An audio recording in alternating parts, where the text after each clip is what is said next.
You will hear a conversation about a language course. First, you have some time to look at questions 1 to 5. You will see that there is an example that has been done for you. On this occasion only, the conversation relating to this will be played first. Good morning, Borgheimer Language Courses. How may I help you?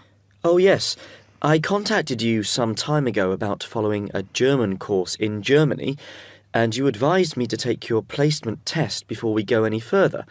Well, I've done that now, so I'd like to go ahead with booking the course for this summer, if that's possible. Certainly, sir. You said you took the placement test. What was the result? I was placed at the O3 level. O3. Right. That's lower intermediate. Fine, Mr. The answer is Level 3 or Lower Intermediate, so the course level has been filled in for you. Now we shall begin. You should answer the questions as you listen, because you will not hear the recording a second time. Listen carefully and answer questions 1 to 5. Petterson. John Petterson. Could you spell that for me, please, Mr. Petterson? P-E-T-T-E-R-S-S-O-N.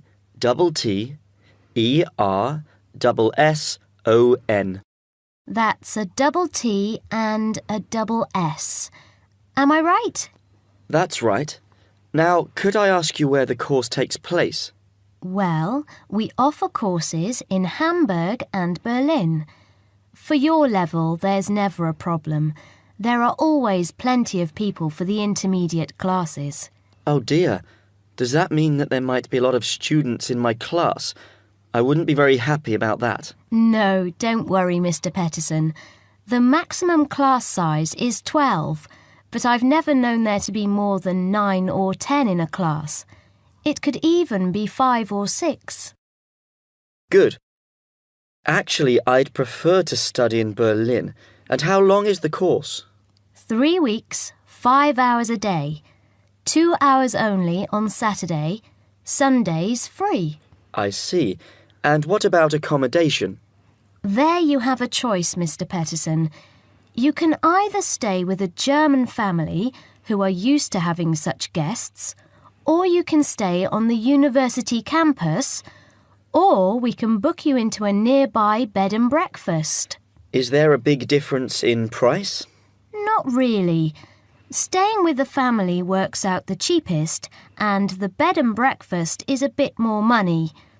Staying on the university campus comes somewhere between the two price-wise, but Berlin is not too expensive anyway. Which do you recommend? Well, if you want to practice your German and be part of a German family, I would recommend staying with a family. Our families are all hand-picked, and we've never had any sort of complaint. Yes, I'll probably do that then. What are the dates of the course? The first summer course starts on the 1st of June in Hamburg and a week later in Berlin, which is what would concern you as you have chosen the Berlin course. That's the 8th of June. The next course would begin on the 2nd of July and then... The 2nd of July course would be perfect for me. Can you put me down for it now? Certainly, Mr. Petterson. Can I have your address, please? 26 Mayfield Drive, Orpington, Kent. I'm afraid I can't remember the postal code. Don't worry, Mr. Petterson. I'll check on it. Now listen and answer questions 6 to 10. There are a couple of other things I'd like to ask. Certainly. What do I need to bring on the course? Well, apart from the obvious, you'll need our textbooks. I'll email you the name and publisher. You should be able to find it in your local bookstore. If you do have problems, call me or email me and I'll see what I can do. We provide the computers, computer disks, translation exercises and all that sort of thing, but you will need a good dictionary. We recommend Langenscheidt, which is more than adequate for your level. You don't have to go and spend a lot of money on an expensive dictionary. Not yet, anyway. Maybe you will when your German reaches a very high standard. That would be very nice. Now, finally, what about the cost of the course? And how do I pay? Would you like to pay that in pounds or in euros? Euros would be fine. In that case, it's 550 euros. You can pay by credit card if you like. Oh dear, I'm afraid I haven't got a credit card. How else can I pay? That's not a problem, Mr. Peterson. You can pay by bank transfer. Fine. By the way, I forgot to mention I am a full-time student. Have you got a student card? Oh, yes. Then that does make a difference, you'll be pleased to hear. You are entitled to 35% off the full price. And if you can persuade a few people to join you, it would work out even cheaper. How do you mean exactly? Well, for every 5 people you find, 1 goes free. In other words, if there are 6 of you, you get 1 free course. Of course, in reality, you would divide up the savings amongst you, presumably. Right. Well, I'll see what I can do.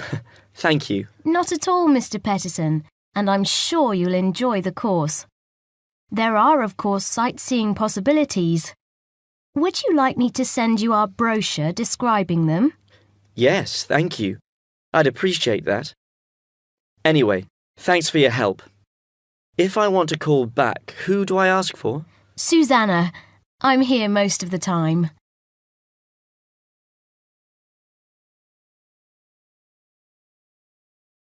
Now listen carefully and answer questions 11 to 16. Welcome everyone to the Brandon Complex, the geographical and, we could say, spiritual heart of this university. This is basically where everyone eats too, as you can see by looking around. There are many different cuisines here, Chinese, Indian and Middle Eastern, plus the usual fare of a local type, all in that corner over there. We have many shops here too, but the biggest is Wilson's, right there, providing clothing and hardware. That's next to all the restaurants. Now, on the opposite side of Wilson's we have 3 shops. The one in the corner there, closest to the restaurants, is for DVDs.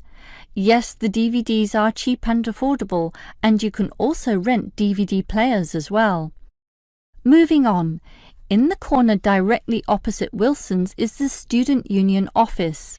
Incidentally, you are all encouraged to join the Student Union, as a Student Union card gives you many benefits, including discounts on basically everything you can buy here at the Brandon Complex.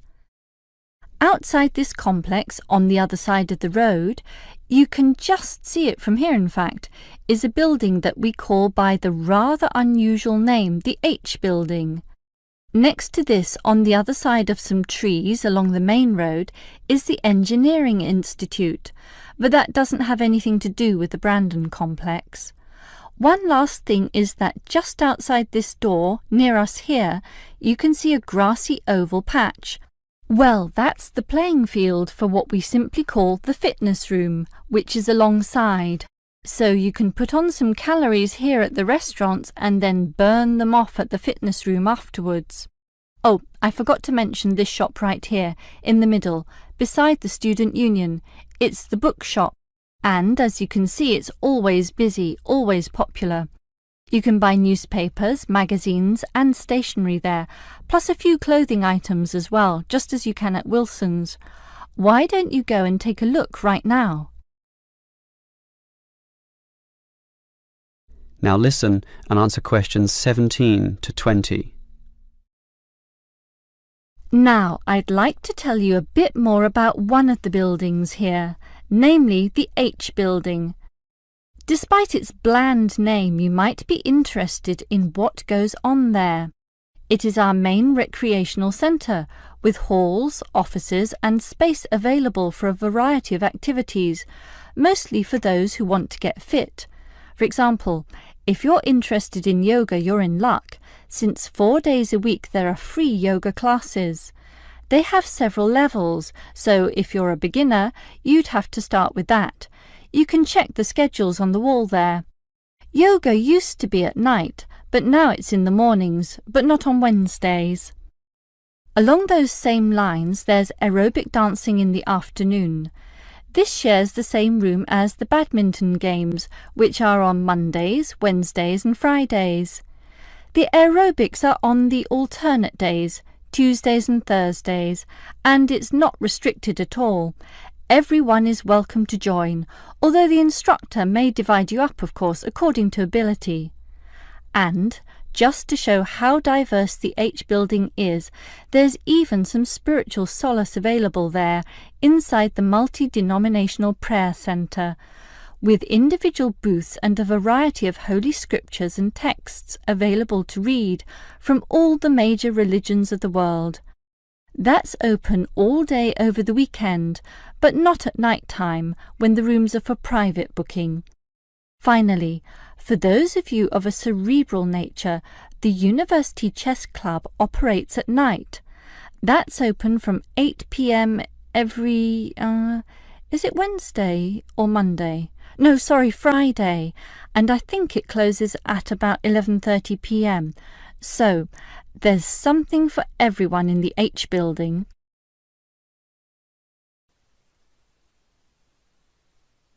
Now listen carefully and answer questions 21 to 27.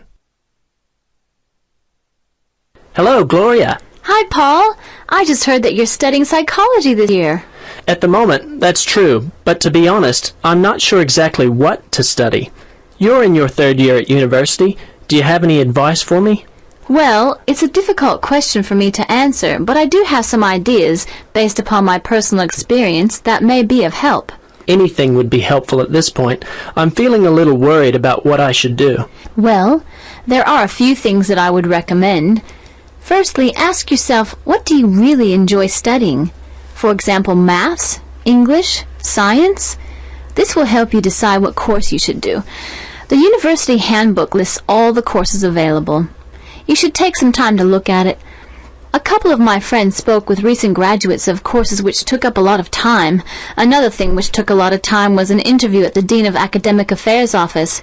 They're always so busy there. Unless you've got a lot of time, I wouldn't bother with either of those ideas. Okay. Gloria, I understand there are some excellent publications that I can look at which will help answer my questions. But the trouble is, I'm having a real hard time locating them. Do you know where I might be able to go?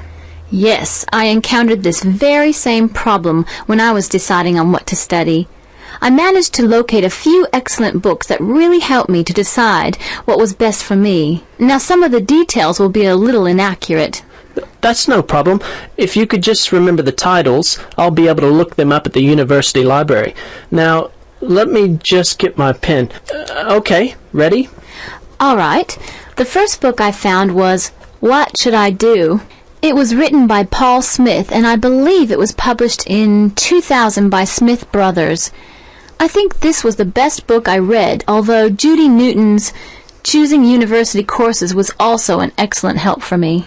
Can you remember what year that one was published? Let me see. Most of the books I read were published around the same year, 2000, I think. I can't remember who published it. I think it was Printers Limited. You'll have to check that one out yourself. No problem. This is just what I've been looking for. Anything else you could recommend?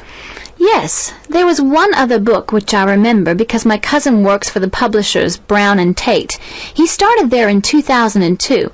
Anyway, the book's called Surviving University and was written by Julie White. It's an excellent book which came out in 2004. I certainly recommend it.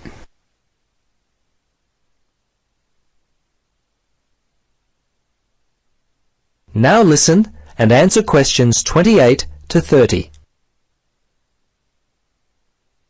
Gloria, this discussion has been so helpful. I wonder if I might ask one more question. Sure. What would you like to know? Well, I'm wondering why you finally decided to study psychology. Well, what helped me to decide was my interest in working with people. I think that's what you've got to really decide in your own mind. Do people give you energy or do they drain you of energy? I asked my friends what they thought of my idea, and most of them thought it was a good choice. Yeah, I think my parents or family members who know me well would be a good place to start. I think if you like to research subjects, you might prefer to work by yourself. That could help you to decide what area you should study. For me, I like working with numbers, and I knew psychology involved a lot of this, so that also helped me to choose my course of study. The bottom line is you've really got to know what you naturally like to do. Once you work that out, you simply choose areas of study that relate to those things. Well, Gloria, I can't thank you enough for your time. Would you be interested in joining me for a coffee?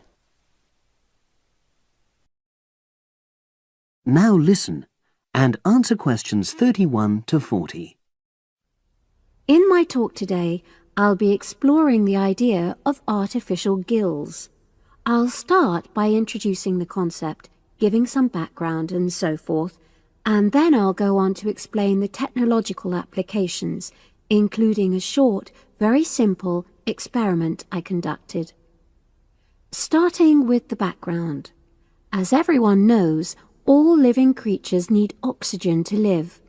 Mammals take in oxygen from the atmosphere by using their lungs, and fishes take oxygen from water by means of their gills, which of course in most fishes are located either side of their head.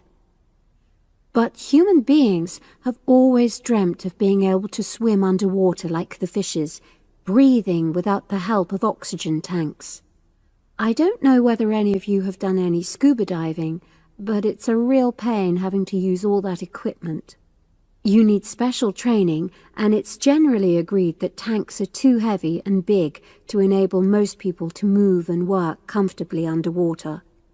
So scientists are trying a different tack. Rather than humans carrying an oxygen supply as they go underwater, wouldn't it be possible to extract oxygen in situ, that is, directly from the water, while swimming? In the 1960s, the famous underwater explorer Jacques Cousteau, for example, predicted that one day surgery could be used to equip humans with gills. He believed our lungs could be bypassed and we would learn to live underwater just as naturally as we live on land. But of course, most of us would prefer not to go to such extremes. I've been looking at some fairly simple technologies developed to extract oxygen from water, ways to produce a simple, practical artificial gill, enabling humans to live and breathe in water without harm. Now, how scientists and inventors went about this was to look at the way different animals handled this. Fairly obviously, they looked at the way fishes breathe, but also how they move down and float up to the surface using inflatable sacs called swim bladders.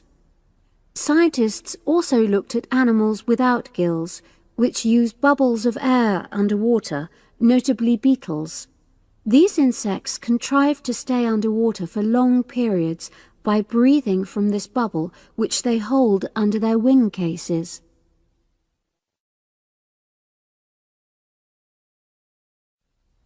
By looking at these animal adaptations, inventors began to come up with their own artificial gills. Now, making a crude gill is actually rather easy, more straightforward. You take a watertight box, which is made of a material which is permeable to gas, that is, it allows it to pass through inwards and outwards. You then fill this with air, fix it to the diver's face, and go down underwater. But a crucial factor is that the diver has to keep the water moving so that water high in oxygen is always in contact with the gill, so he can't really stay still. And to maximize this contact, it's necessary for your gill to have a big surface area. Different gill designers have addressed this problem in different ways, but many choose to use a network or lattice arrangement of tiny tubes as part of their artificial gills. Then the diver is able to breathe in and out. Oxygen from the water passes through the outer walls of the gill, and carbon dioxide is expelled. In a nutshell, that's how the artificial gill works. So, having read about these simple gill mechanisms, I decided to create my own.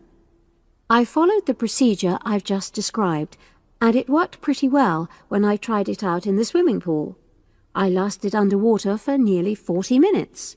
However, I've read about other people breathing through their gill for several hours. So the basic idea works well, but the real limitation is that these simple gills don't work as the diver descends to any great depth because the pressure builds and a whole different set of problems are caused by that. Research is being done into how these problems might be overcome, but that's another story, which has to be a subject of another talk. Despite this serious limitation, many people have high hopes for the artificial gill, and they think it might have applications beyond simply enabling an individual to stay underwater for a length of time. For example, the same technology might be used to provide oxygen for submarines, enabling them to stay submerged for months on end without resorting to potentially dangerous technologies such as nuclear power.